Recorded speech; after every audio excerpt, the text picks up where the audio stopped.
Nofli Namadati, we are going to continue what we had the last lesson, and that was in the name of the Father in Coptic, which is Khin Ifran Mfyut.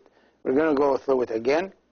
Here the first word is Khin, with the A in the middle, so it's A as we said before, so it's Khin. The second word, Ifran. Ran is the name in Coptic, and F is the definite article for singular masculine. So Ifran means the name. So Khin Ifran in the name. And then Mfyut. M means off in Coptic, and in Coptic off is expressed in different ways. One of them is this letter with a jinkim on top of its M. And then Fyut means the father. Father means Yud, as we discussed previously, and we said Pa Yud means my father. So Fyut means the father. So together then it's Khin Ifran Mfyut, in the name of the father. One more time, Khin Ifran Mfyut. And before we continue with Khin Ifran, we have to discuss a few things. One of them is the how many singular masculine articles do we have in Coptic. And in Coptic we have 3 for the singular masculine. They are F and P and Ep. And they're used for different words for different reasons. So F, this is the article that we saw with Ran and with Yot, in another way, Efran and Fyot. And the second one is P, and this is used with the word pneuma, means spirit. This word is 3 syllables. The first one is Ep, which is the pi with the jinkim on top of it. The second one is the ni, e, and epsilon. This, as we know, the e is pronounced a, so it is ep, nev, ma. The epsilon is pronounced v if it is preceded by the e, or in other words, with the alpha. So here it is an e, so it is ep, nev, and then ma. This is the me and the alpha. So the word together is ep, nev, ma. And the definite article for it is P, so the word is P, pneuma, means the spirit.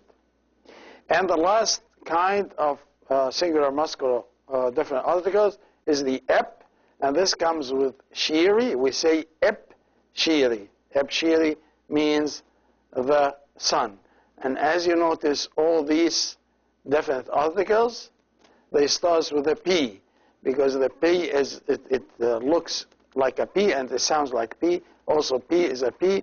The F, as you remember from our discussion before, it is a PH. So it also starts with P. So it's PH and P and F. Fyot, and then P, pneuma, and Pshiri.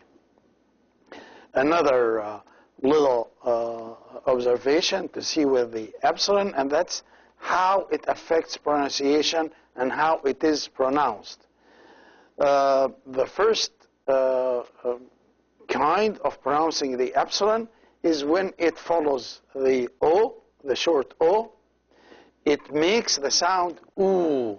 It's like a long closed O, oo.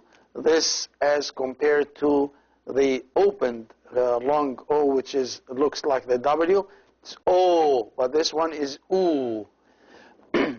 And the second way to pronounce the epsilon is as the English letter V, and this is if it follows alpha or A. In other words, av or ave. If we have an alpha and epsilon, it is av. If we have A and epsilon, it is ave.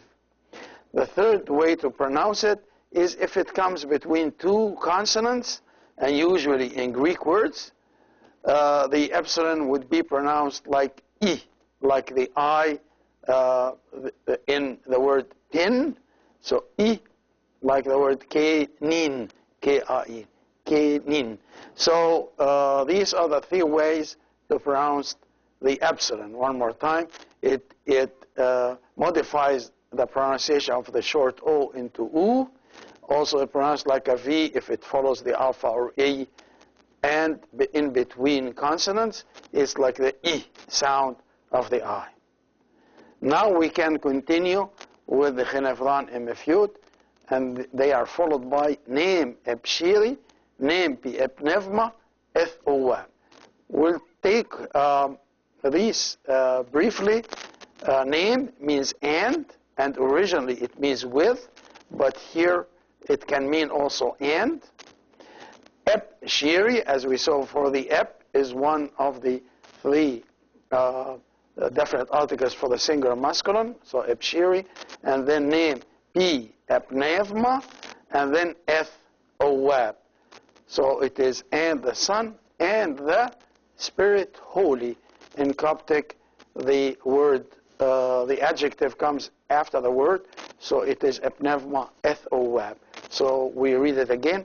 Name Ebshiri, name Pi Epnevma Eth Owab. We'll take a little break and continue in a moment. Nafri Madati again. We're back and we were discussing Chenevran Emefyut, and we finished Chenevran Emefyut, name Ebshiri, name Pi Epnevma Eth Owab. For the rest, in English it is a, like when you say a boy or an angel. So in Coptic it is u, and it's u for both masculine and feminine singular. So here it is u, which is the indefinite article, means a. Nuti means God. Nuti means God. So u nuti, a God. En u ot. The word uot means one, and it comes here as an adjective to God. In other words, we saw two words for one before. Uwai for the masculine expression of one, and uwi for the feminine. But when it comes as an adjective, we say one God, one boy. As an adjective, it becomes uot. And en is a conjunction between these two words, between the name and its adjective. So unuti, en uot means one God, one God.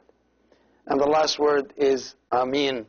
That is, you know this in all languages, the same word, and it is two syllables, a, and then mean, which with the long two eyes attached together, so it is amin. So it is unuti, en uot, amin, one God, amin. So we can say the whole thing then, Chenevran, Emefyut, Nemepshiri, Nempi Epnevma, Eth Owab, unuti, en uot, amin. So after that, we're going to start our lessons with this one. Here we're going to look at two new consonants. This one, what looks a little bit like an X in English, and this letter. This letter is called K and Epsi. K and Epsi. The K in most words is pronounced like a K, but in some words is pronounced like a Ch or Sh, and we will get to this later on. But here, I just want to stress that in most words, especially the pure Coptic words, it's pronounced like a K. And this letter, it's called Epsi, and it's pronounced like both P followed by the sound of S together. Eps, P-S together. Like psalms. Psalm. In English, it is psalm. They don't pronounce the P. But in Coptic, both sounds are pronounced. So it is P-S. How to write these? It's just you write them. The K is written like an English X like this way, and then this way. The Epsi, you start with this line, and then this part here, and then the little line in the middle of this line. This is how we write these letters. This is an example of the letter K, that pronounced, as I said before, like a K. And this word here, the top word, is Kimi. As you see this, it looks like the capital H in English. It is E, a long E. So it's Kimi. Kimi. And this is one of the old names of Egypt. Do you remember the other name of Egypt that we started this series with? It was E-Kapta. E-Kapta. This one is another name for old Egypt. It's called Kimi. Kimi. The next word is Rakoti. Rakoti. Rakoti is the Coptic name of Alexandria. See, when Alexander the Great founded Alexandria, there was a city there. It was not, he did not found a city from nothing. There was a little village there at that place, and this is called Rakoti. And until today in Coptic, we refer to Alexandria as Rakoti. And so Rakoti is a common name in Egypt for Alexandria, and this is the word that we usually use. So Rakoti. And then this word, Romi. Romi usually means man, but actually it means man in a generic sense. In other words, a human being. Any human being can be called Romi. Also, it's plural and single. Humans is also called Romi. So, there is a form of Romi, it's called Ram, if we want to join it to another word. So we can look here and we join Ram. Rakoti means a human being of Rakoti, in other words, means Alexandrian. It means Ram Rakoti. Also, Kimi, Ram, and Kimi, we put a junction in the middle. Ram and Kimi means a human being from Egypt, or in other words, an Egyptian. So Ram Rakoti, Alexandrian, Ram and Kimi, Egyptian. And we will see you next lesson, and Ugai, everybody.